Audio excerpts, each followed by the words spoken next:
भिक्षा मांगने के लिए दरवाजे दरवाजे घूमती थी। जो कोई उसे भिक्षा देता उसे वो कोई नुकसान न पहुंचाती, मगर जो उसे भिक्षा देने से इनकार करता वो रात के अंधेरे में आकर उसके बच्चे को अपने साथ ले जाती। अपने गुरुजी की गुफा में ले जाकर दैत्य के चरणों में बलि चढ़ा देती। मगर आश्चर्य की बात ये थी कि जिस घर से उसे भिक्षा मिलती उस घर के बच्चे सुंदर होने पर भी उन्हें वो ना उठाती थी। डायन की जादुई शक्ति इतनी तेज थी कि घर का बच्चा नींद ही नींद में घर का दरवाजा खोलकर बाहर आ जाता और रात के अंधेरे में भी डायन के पीछे पीछे चलने लगता। उस डायन का गुरु एक भयानक चेहरे वाला था जो बच्चों पर दया न खाता था। अपने दैत्य को खुश करने की धुन में वो मासूम बच्चों की बलि चढ़ाकर उनका खून पी जाया करता था। एक दिन की बात है, डायन के गुरु ने उससे कहा, आज की रात 1 बजे दैत्य को बलि चढ़ानी ही होगी, वो भी किसी मासूम सुंदर से छोटे से लड़के की बलि, ताकि दैत्य महाराज खुश हो जाए। जैसी आपकी आज्ञा। वैसे गांव में एक सुंदर सा लड़का रोहित रहता है। हाँ, बड़ा ही मासूम लड़का है वो। उसका खून भी बहुत मीठा होगा। आज की रात मैं बलि चढ़ाने के लिए उसे ही लेकर आऊंगी गुरुजी। तो फिर देर किस बात की? शीघ्र जाओ, जल्दी उस लड़के रोहित को शीघ्र हाजिर करो। समय निकला जा रहा है बलि चढ़ाने का। पहले पूजा करनी होगी, दैत्य महाराज को खुश करना होगा। अगर आज उन्हें भोजन न मिला तो वो हम दोनों को ही मार कर खा जाएगा। जल्दी जाओ। जी गुरुजी, अवश्य गुरुजी, मैं यूं गई और यूं आई। पलक झपकते ही वो डायन एक बरगद के पेड़ पर बैठ गई और देखते ही देखते वो पेड़ उसे बैठाकर आसमान में हवा की गति से उड़ा।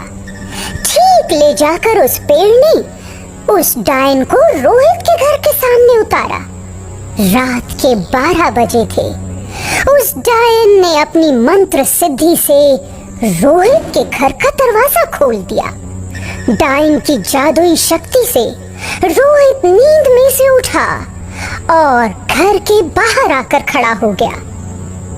डायन ने रोहित के ऊपर फूंक मारी तो रोहित डायन के पीछे पीछे चल पड़ा। डायन के सम्मोहन में इतनी ताकत थी कि रोहित को पता ही न चला कब उसने अपना घर छोड़ा और कब पहुंचा डायन के साथ उसके गुरु की गुफा में। ये लीजिए गुरुजी, आज इतना सुंदर बच्चा लाई हूँ कि दैत्य भी देखकर खुश हो जाएंगे इसे।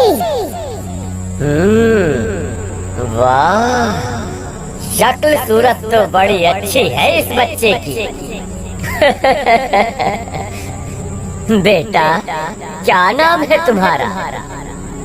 जी, मेरा नाम रोहित है।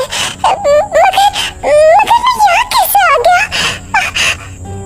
बेटा, आज हम तुम्हें अच्छी अच्छी मिठाई खिलाएंगे। तुम्हें पसंद है ना मिठाई? तुम्हें खेल खेलना पसंद है ना? जी, देखो मुझे मेरे घर पे पहुंचा दो। मुझे मेरी मम्मी के पास जाना है। मैं यहाँ नहीं रहना चाहता आपके साथ। इन कंकालों को देखकर मुझे डायन, इसे तुरंत बांधो इस खंभे से। ये बच्चा हिलना नहीं चाहिए इस गुफा से, और इसे भागने का कोई अवसर मत देना आज की रात। याद है ना, अगर ये हाथ से निकल गया तो हम ही उस दैत्य का भोजन बनेंगे। आज कस के बांधो उस खंबे से इसे। जी गुरुजी, जो आपकी आज्ञा। ऐसा कहकर उस डायन ने रोहित को गुफा में बने उस खंबे से बांध दिया। उधर रोहित के घर पर जब उसकी माँ सुबह को उठी तो बेटे को पास न पाकर बड़ी दुखी हुई। जब रोहित पूरे घर में न मिला तो रोहित की माँ ने शोर मचा कर मोहल्ला इकट्ठा कर दिया। सब लोग नन्हे से बच्चे के गुम हो जाने से बड़े परेशान थे कि आखिर एक छोटा सा बच्चा रात ही रात में कहाँ गायब हो गया। कि तभी लोगों की भीड़ में से एक लंगड़ी बुढ़िया सामने आई। उसने कहा, रुको, मैं बताती हूँ कौन उठा कर ले गया तुम्हारे बच्चे को। तुम सारे गांव वाले अंधे हो, तुम्हें पता ही नहीं कि शाम के वक्त जो औरत तुम सबसे भिक्षा मांग कर ले जाती है वो कोई भिखारन नहीं, डायन है, डायन। अरे अब तो अपनी आंखें खोलो, वो डायन तुम सबके घरों पर नजर रखती है। जो उसे भीख नहीं देता वो उसके बच्चे को अपने साथ रात में उठा ले जाती है, और फिर वो अपने गुरु के साथ मिलकर बच्चे का कत्ल करके अपने दैत्य पर बलि के रूप में चढ़ाते हैं। मैंने भी अपना बच्चा खोया है, इसलिए अब देर मत करो। चलो जल्दी करो, मेरे पीछे पीछे आओ। मैं उस गुफा का रास्ता जानती हूँ। ये रही उसकी गुफा।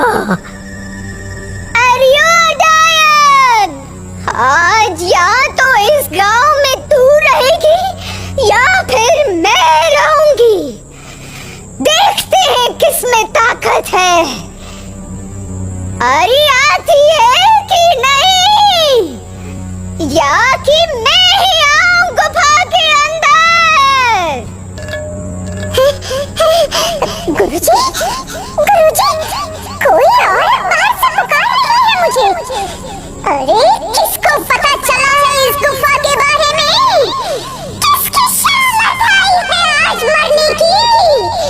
गुरुजी, गुरुजी आप ही बताइए मैं क्या करूं? अरे तो डरती क्यों है?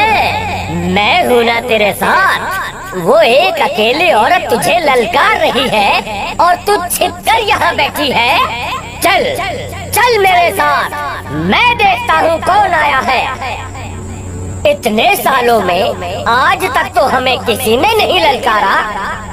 ये कहकर डायन और गुरु जैसे ही गुफा के बाहर निकले तो उस बूढ़ी लंगड़ी औरत ने उन दोनों को बुरा भला कहते हुए गुफा से दूर ले जाने का प्रयास किया, और उसने किया भी ऐसा ही।